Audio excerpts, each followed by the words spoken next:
Hi అండి. అందరూ ఎలా ఉన్నారు?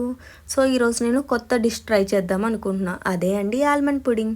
దానికోసం నేను ముందు రోజు రాత్రే 20-25 బాదం నానబెట్టుకొని, తర్వాత రోజు పీల్ తీసేసుకొని, బ్లెండ్ చేసుకొని, ఇలా స్ట్రెయిన్ చేసుకున్నా. నాకొక హాఫ్ లీటర్ దాకా పాలొచ్చాయి. దాన్ని ఇలా స్టవ్ మీద పెట్టేసుకొని, బాయిలింగ్ అయిన తర్వాత దాంట్లో ఒక 4-5 టేబుల్ స్పూన్ షుగర్ ఏసుకొని, 1 టేబుల్ స్పూన్ వెనీలా ఎసెన్స్, ఇంకొక హాఫ్ లెమన్ జస్ట్ వేసుకున్నాను అనమాట. ఇవన్నీ వేసుకుని మంచిగా మిక్స్ చేసేసుకున్నా. ఇప్పుడు ఇంకో పక్కన ఇంకో చిన్న గిన్నెలో ఆల్మండ్ మిల్క్ తీసుకుని ఒక 3-4 స్పూన్స్ కార్న్‌ఫ్లోర్ కలుపుకున్నాను. ఈ కార్న్‌ఫ్లోర్ కలుపుకున్న మిల్క్‌ని మళ్ళీ ఆ స్టవ్ మీద ఉన్న ఆల్మండ్ మిల్క్‌లో వేసుకొని మంచిగా మిక్స్ చేసుకున్నా.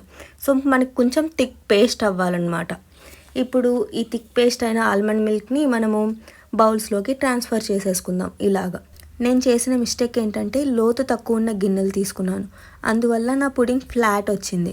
సో, మీరు కొంచెం లోతు ఎక్కువ ఉన్న గిన్నెలు తీసుకోండి. ఇప్పుడు నేను ఇది ఒక 1-1.5 అవర్ ఫ్రిడ్జ్‌లో పెట్టుకున్నాను. ఇలా సెట్ అవ్వడానికి. సెట్ అయిన తర్వాత ఇదిగోండి ఇలా డీమోల్డ్ చేసుకున్నాను.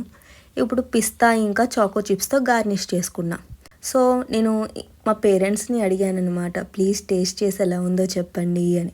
అయితే మా పేరెంట్స్‌కి చాలా నచ్చిందంటండి. ఆళ్ళన్నారు చాలా క్రీమీగా బావుంది అని చెప్పారు. మీరు కూడా ట్రై చేసి ఎలా ఉందో కమెంట్ చేయండి. Thank you for watching.